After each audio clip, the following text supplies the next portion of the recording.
Okay, Yoshio, let's start. Good morning. Good morning. Let's dive into your English practice. Just let me know when you're ready to start describing that photo and we'll take it from there. Okay, in this picture, I can see the 8 business person have a meeting. It's mixed men and women. Ratio is half-half in the bright, spacious room. This room has the atmosphere of the public space, not authentic council,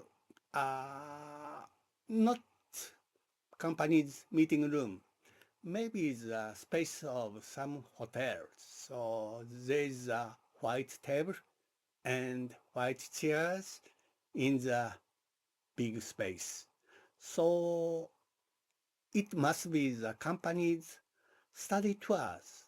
In Japan, as a prize for the top salesman, there is a study tours. So the woman who is in the center, standing up alone and something make explanation. She must be a chairperson for this meeting. She has blonde and long hairs, and rest of the members sit in the chairs and concentrate on hearing her talk.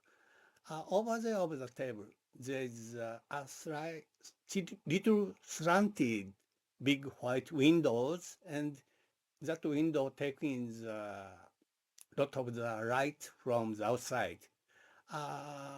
Corner of this lobby, there is yellow-green sofas and small white round table. That was a really detailed description, Yoshio. Great job capturing the overall scene and setting. Let me give you a quick comment on your English. You did a fantastic job structuring your thoughts and painting a very clear image. Now, here are a couple of small tips to refine it even further. First, when you're talking about a group of people, you can say there are 8 people having a meeting, and that's absolutely perfect. You did a great job with that. And when you said it might be a hotel space, that was a nice detail. It made everything feel very natural. Finally, just a little note. You might say she appears to be the chairperson instead of she must be, just to soften it a bit. But really, you did a wonderful job. Now that we've covered that description, let's move on to our next part of the lesson whenever you're ready. Okay, I like to another lesson.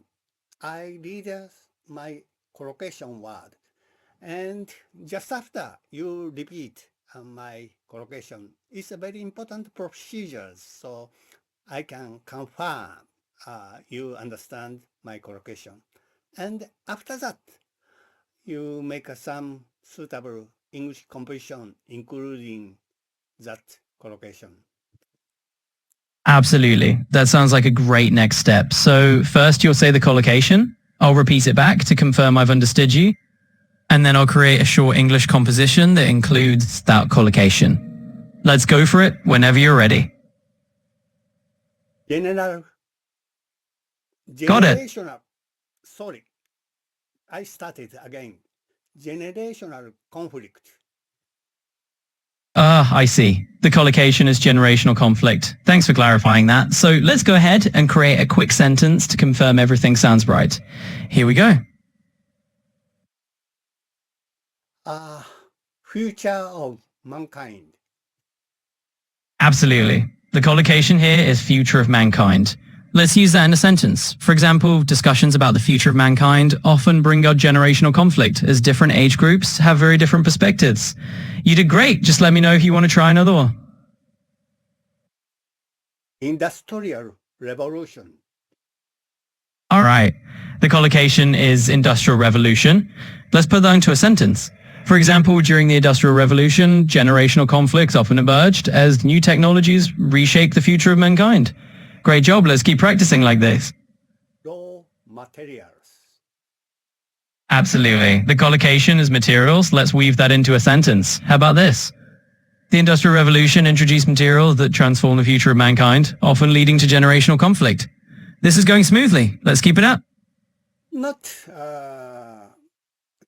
No worries. precise, not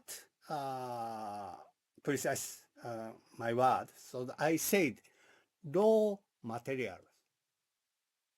I understand. The collocation is raw materials. Thanks for clarifying that. Let me fix our example.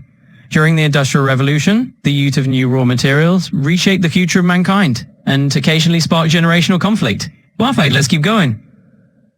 Wander around the factory. Absolutely. The collocation here is wander around the factory. Let's put it into a sentence. In the early days of the Industrial Revolution, it wasn't unusual for curious people to wander around the factory floor to see the new machinery and materials that were transforming the future of mankind. Great work. Let's keep exploring more phrases like this. Factory machinery. Yes, absolutely. The collocation is factory machinery. Let's try that in a sentence. Wandering around the factory, I thought about how the new factory machinery was shaping the future of mankind. Great job. Let's keep it going. Slaves of machine. Of course. The collocation here is waves of machines. No, not waves. Slaves of machine. My apologies for that. The collocation you're looking for is slaves of machines. Let's use that in a sentence. As technology advanced, some feared that people would become slaves of machines rather than masters of them. Great catch. Let's continue. Passion for science. Absolutely. The collocation here is passion for science. So, for example, you might say, she always had a deep passion for science and loved experimenting from a young age. Great job. Let's keep going. Science and technology. Certainly. The collocation is science and technology. For example, you could say, his passion for science and technology led him to a career in engineering. Great work. Let's keep it up. Keen observer. Yes, the collocation here is keen observer. For instance, you could say, she was a keen observer of human behavior, noticing even the smallest details. Fantastic. Let's move on. Thank you for everything. So that I finished morning my routines, practicing English conversation. So thank you for everything. I'd like to see you next morning again. You're very welcome. I'm so glad I could help you with your morning English practice. I look forward to chatting again tomorrow. Have a great day. You too. Bye-bye. Take care. Have a wonderful day. And see you next time. Bye for now.